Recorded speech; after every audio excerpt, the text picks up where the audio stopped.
outside the gates of Jerusalem, and one will be left to continue to draw close to their Elohim, having received his redemption, deliverance, and restoration. Him that comes to me, I will in no wise reject.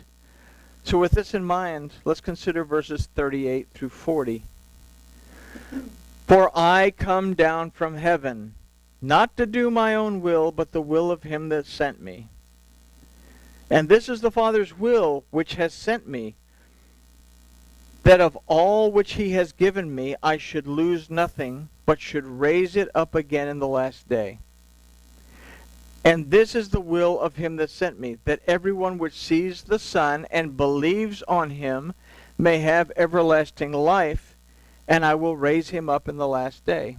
So, again, we've taken this to a point of deifying something called Jesus and thinking that simply in that is something called salvation, without recognizing that we have to understand the Hebrew language as well in order to be able to grasp what Yahushua is saying. Okay? Topically, he's saying, you've seen me, you've heard what I'm talking about. If you can grasp what I'm saying, then you will have a relationship with the Father. Okay? So, again, verse 38 illustrates what Yahushua was teaching us. He said that he came to fulfill the Torah, which means that he came to live in agreement with it so that he could illustrate that it could be done. He said, until heaven and earth pass away, not one jot or one tittle of the word will be done away with until all things are fulfilled. You know, we're thinking, oh, well, it's a fulfillment of all these prophecies, and Yahushua fulfilled all the prophecies at the Tav, and we still have prophecies that are lingering. Not the ones that represent Yahushua, but we have prophecies that linger throughout the Torah that represent the world to come, what's going to happen, teshuvah that needs to be made. What he's talking about until all things are fulfilled is, to fulfill means to complete, to show, to actually live the life. And he's saying, I've come to show you that I can live the life. And if I can live the life, it's not that hard. You can do it too. So, this means that he came to live in agreement with it so that he could illustrate that it could be done. He rejected the stern rabbinical decrees that made living in agreement with the Torah difficult. That he came down from heaven is an illustration that Yahushua came with the authority of the realm of Elohim. Okay? He was a vessel that was filled with the full authority of Yahuwah Elohim, filled with the Word, filled with the Ruach. Yahushua had the authority to make the changes that needed to be changed as a direct representative of Yahuwah himself. Okay?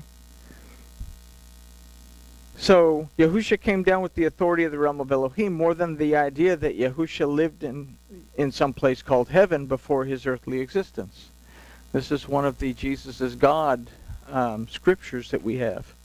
If we understand this, we can see the phrase, I came down from heaven not to do my own will, but the will of him that sent me, in a different light.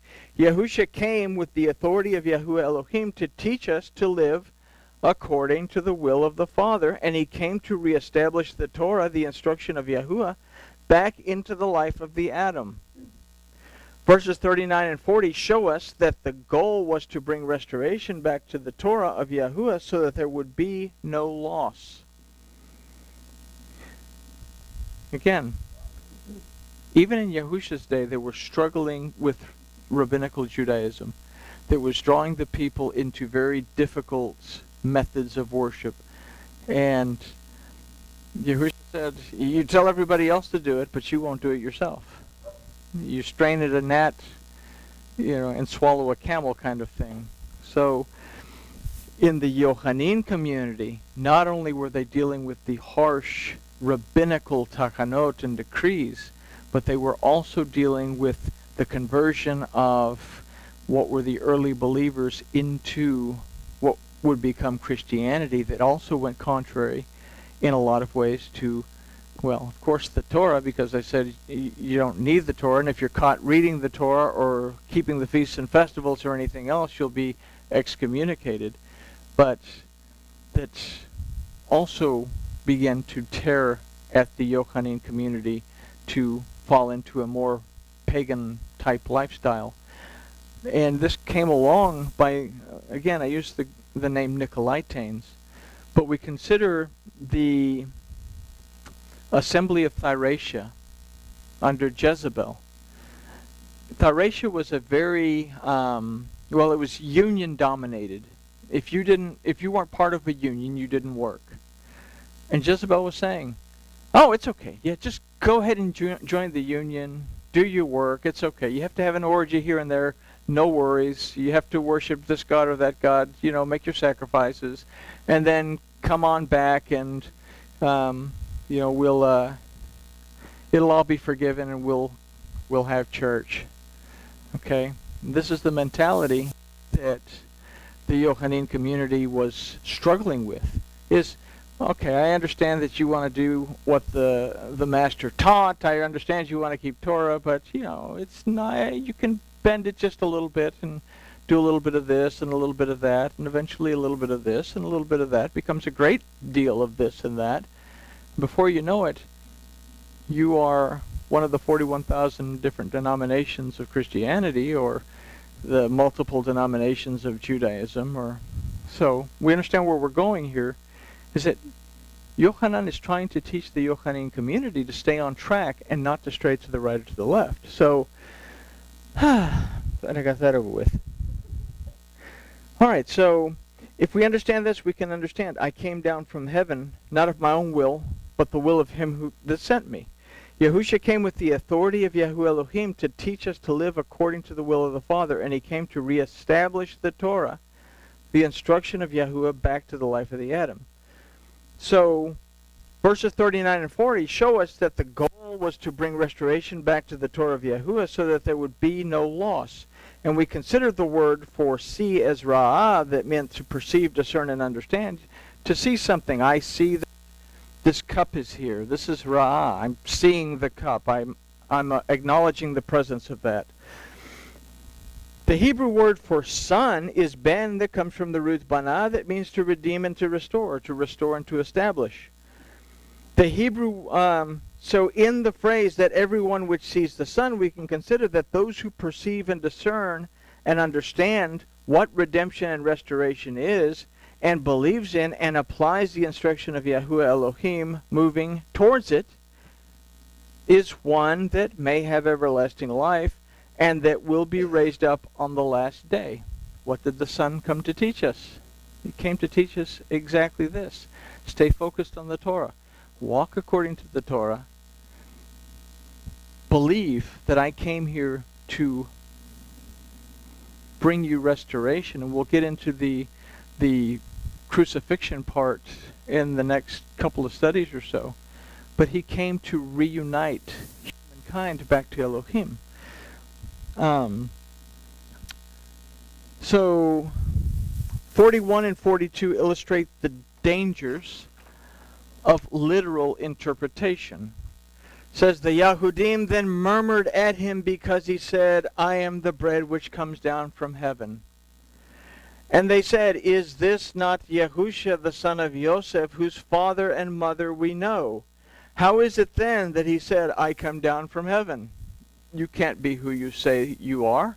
You can't be doing who you say you are, because we know everything about you. They begin to make excuses to not listen as opposed to listening to what he's saying. So if we only consider the storyline, we're going to miss the instruction that it holds. Much of today's dogma and tradition is based in literal interpretation. Religion has gotten so caught up in trying to make Jesus into God, that's Christianity specifically, that the concept of his having the authority of the realm of Elohim is lost in translation.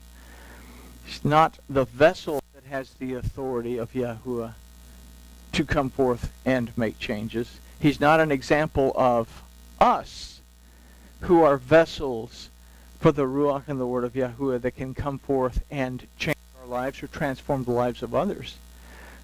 We simply turn him into God. And when you turn it into some deity, then we lose the insight of what we're supposed to be.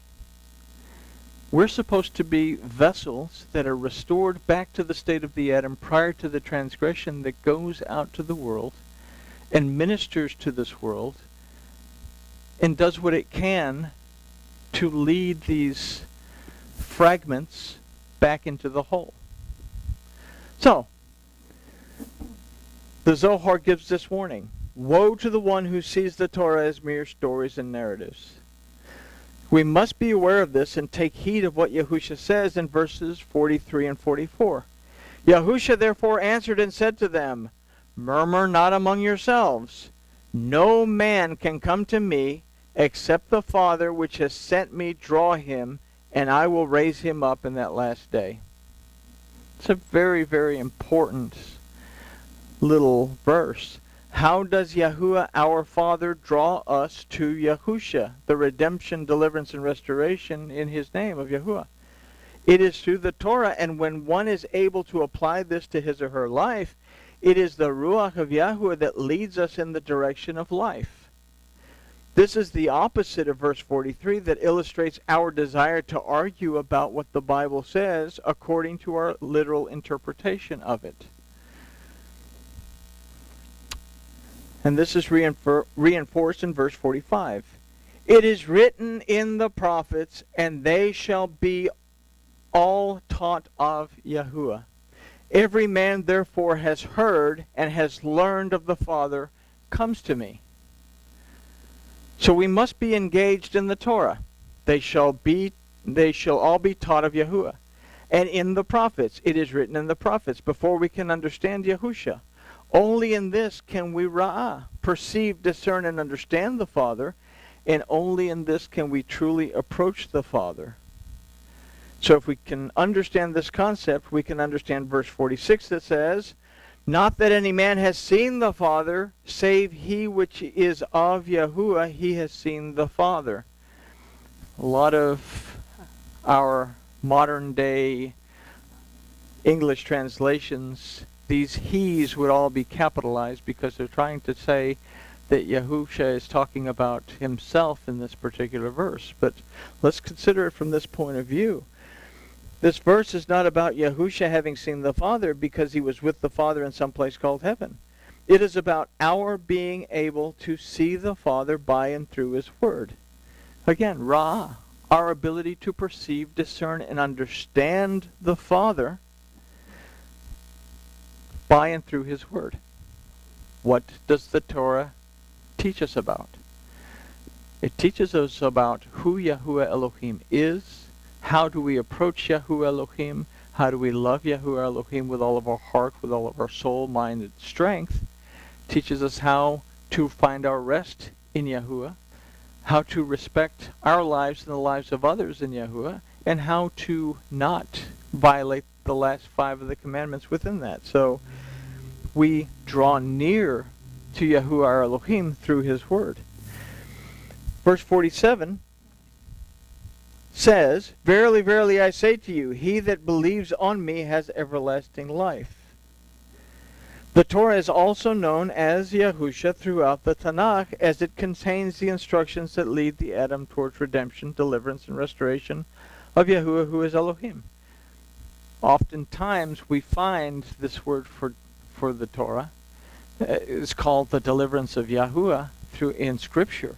It's called the Yasha, or the Yahusha, or the Yeshua of Elohim. So it leads the Adam towards the redemption, deliverance, and restoration of Yahuwah, who is Elohim, our mighty judge, who has the authority to redeem, deliver, heal, restore us, bring us rest throughout the entirety of our existence if we will simply bother to build that relationship with our Elohim. Yochanan was encouraging the Yochanan community to not get dragged into the irrelevant dogma of the developing church or the tachanot and tradition of the developing rabbinical Judaism of the time. These verses will still ring true for those who seek to worship the Father in spirit and in truth. We must be able to perceive, discern, and understand what the word of Yahuwah shows us and live in agreement with it. We must be able to know why we believe what we believe, not simply accept what is presented to us in the multitude of materials that we encounter concerning the word of Yahuwah. We must be able to understand these verses so that we are able to grasp the meaning of the coming verses regarding the bread and the wine. So, we finish with what do you see? This was a very, very serious problem. The Yochanan communities were the most impoverished communities there were because nobody would support them from either end. They were struggling to make it work. But there was always plenty of support if you betrayed the Torah and accepted this or you accepted that and made a compromise to receive. Yochanan is trying to tell them, don't compromise. Stay where you're at and trust that Elohim will take care of you. And again, what do you see? We all have a lot of work to do within ourselves because we all have a lot of stuff that we still cling to. But as we study, either alone or together, we find this stuff and we actually say, is it worth keeping in my system of belief? And if it's not, then we need to get rid of it so that we make room for the real bread and the real wine. And with that, we can say that grooviness has been achieved.